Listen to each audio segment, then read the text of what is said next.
கமலஹாசன் ஒரு நடிகர், அந்த ஆள் என்ன சொல்றான், எதுக்கு எடுத்தாலும் ட்விட்டர் போடுவோம், முன்னால் போடுவான். அந்த படத்தில் ஒரு சீன் வருது, மனிதரின் ரத்தத்தை குடிக்கும் உனக்கு இந்த மண்ணிலே இடம் எதற்குன்னு சொல்லி அந்த கையை 2 விரலை வச்சு மர்ம கடையில் போட்டு தாக்கி கொலை பண்ணுவான், தப்பு செய்கிற போகிறான். இவ்வளவு மின்கட்டண உயர்வு பண்ணிருக்கீல்ல, இப்படி மனிதர்களை ரத்தத்தை உறுதியதா இல்லையா? இந்த மின்கட்டண உயர்வு, விலைவாசி உயர்வு, நீ இந்த 2 விரலை வச்சு ஸ்டாலின் போய் ஒரு குத்த பார்ப்போம். ரேஷன் கடையில் நீங்கள் சொல்ற மாதிரி இல்லை, இந்த அம்மா சொல்லிச்சு, நாங்கள் வெறுவருன்னு முதல்ல போனா தான், கொஞ்சம் லேட்டாக போனோம்னா எங்களுக்கு பாமாயில் கிடையாது. பாமாயில் 10 பேருக்கு போடுறாங்க, 100க்கு எத்தனை பேருக்கு போடுறாங்க? 10 பேருக்கு தோரம் பருப்பு பாமாயில் கொடுக்காங்க. 10-15 ஆளாக போனால் எங்களுக்கு கிடைக்க மாட்டேங்குன்னு சொல்றாங்க. நீங்கள் இதெல்லாம் 10-15 பேருக்கு இல்லை, ஒரு ஆளுக்கும் கிடைக்காது.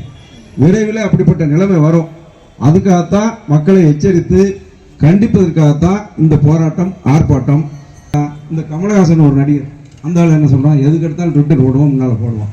இன்னைக்கு என்ன, இந்த ஒரு படம் வந்துருக்கு, இந்தியன் 2. கொஞ்சம் போர் அடிக்காமல் படத்தை பாருங்க, படம் பார்க்காட்ட தெரிஞ்சுக்கோமா. அந்த படத்தில் ஒரு சீன் வருது,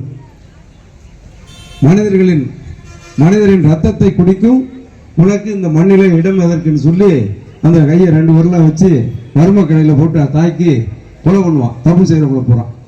இவ்வளவு மின்கட்டண உயர்வு பண்ணிருக்கீல்ல, இப்படி மனிதர்களை ரத்தத்தை உறுதியதா இல்லையா?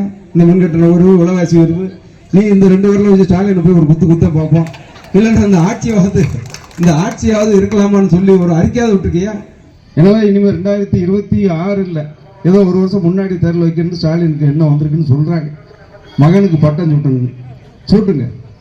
தேர்தலில் மக்கள் தானே மட்டம் சுட்டணும், உங்களுக்கு பட்டம் சுட்டுவாங்க, மட்டம் அடிப்பாங்க. அடுத்த தேர்தல் என்னைக்கு வந்தாங்க.